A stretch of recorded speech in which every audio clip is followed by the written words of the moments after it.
कहियो ना नसल बिछा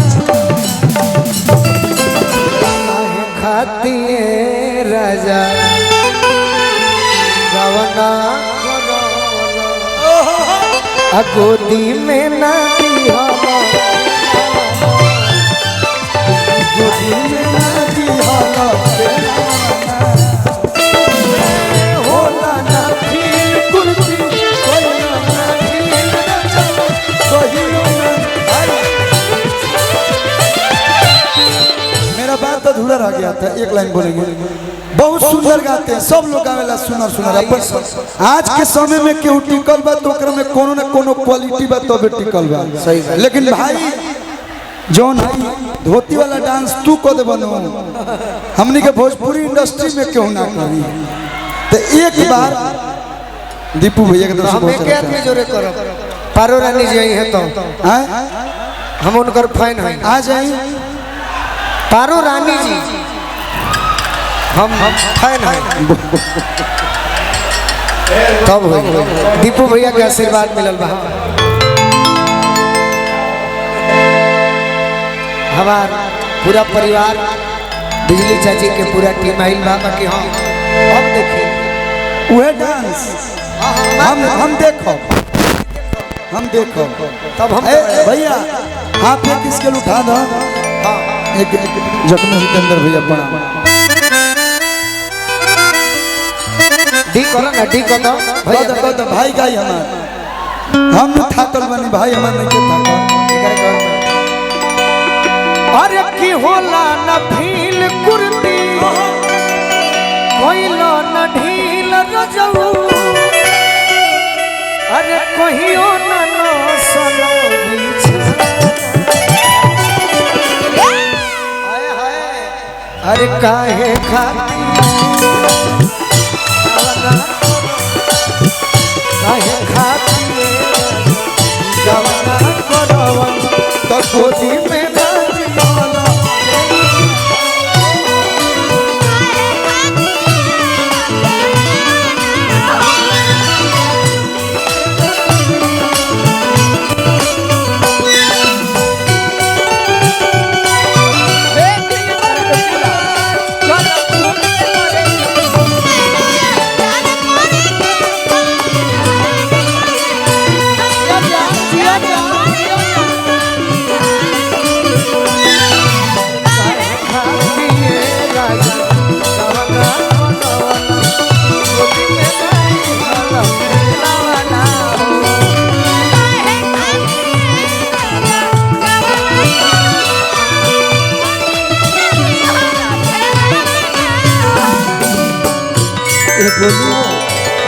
और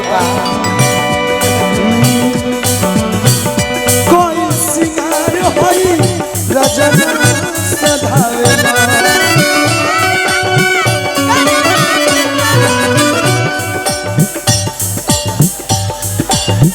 एक बार नजर ना हम पे घुमावे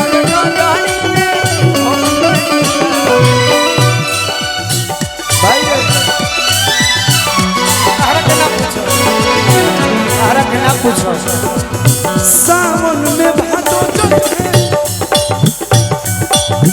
भादो में अगहन जैसे जलिया अगहन जैसे आ चूल्ही में न डाले काहे खाती राजा अरे काहे खाती राजा गवना बनवला गोदी में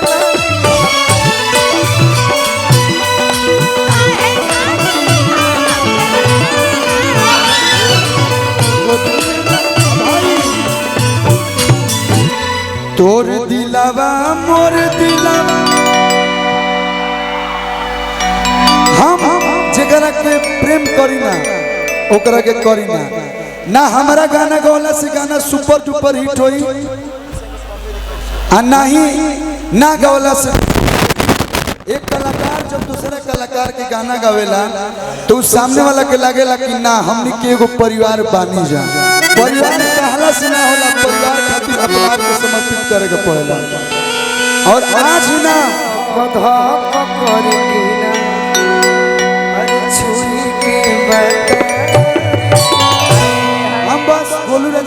पिताजी बानी देखी समय पर सब कुछ अच्छा लगेला धक धक तो इनकर दिल करत लेकिन बाबू से कैसे कह कि पापा धक धक दिल कर रहे भगवान करस अरुण चाचा के घरे कहत नहीं जल्दी से बियाह शादी तोहर होके भाई ना भाई जरूरी बा एक लाइन है जहिया हमार भतीजा हो जाई वही दिन हमार बियाह से थे सही बात कासु बाबा बाइक बा रोरा लागो रही हो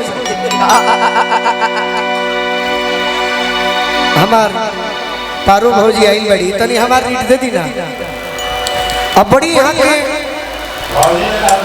उच्च स्तर के कलाकार हमार चाची बिजली रानी जी गीता रानी जी तारा रानी जी अब पारो रानी जी एक दिन हम सुननी यूट्यूब पर आज जब मिलनी होते हैं के कहानी है कि बड़ी एगो गाना सुनीला कि आज हो पहिला मिलनवा मिलल सजनी के सजना हमार अंग अंग गुलाब